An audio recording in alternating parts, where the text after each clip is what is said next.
The time was coming to celebrate the Passover. Every year, the Jewish people gathered together to remember a special event that happened long ago. When God's people were slaves in Egypt, God did great things to rescue his people. God showed the Pharaoh that he is in charge, and the Pharaoh let God's people go. God had used Moses to lead his people out of Egypt into the Promised Land. God did not want the people to forget that time. So every year, the Jews had a feast. Many Jews traveled to Jerusalem to get ready for this special time.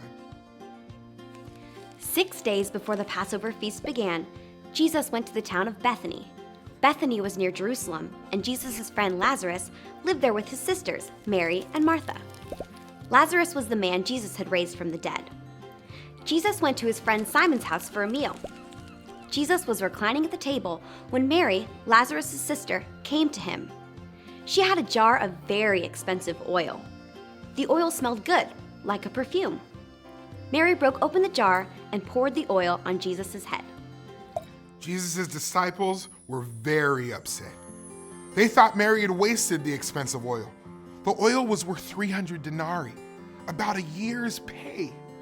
One of the disciples, Judas Iscariot, said, "She could have sold the oil for a lot of money, and then she could have given the money to the poor." Judas did not say this because he cared about the poor. He said it because he loved money. In fact, he was a thief. They told Mary that she had done the wrong thing, but Jesus spoke up. "Leave her alone," he said. "She has done a very good thing for me." Then Jesus explained, "You will always have people around you who are poor, but you will not always have me. Mary has poured oil on my body to get it ready for burial." Jesus said that wherever the gospel was told in the whole world, people would also hear about Mary and what she had done.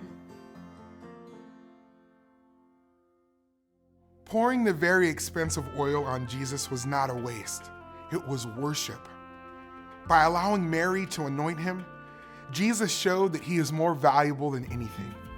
Jesus knew he would soon die for sinners, be buried, and rise from the dead on the third day.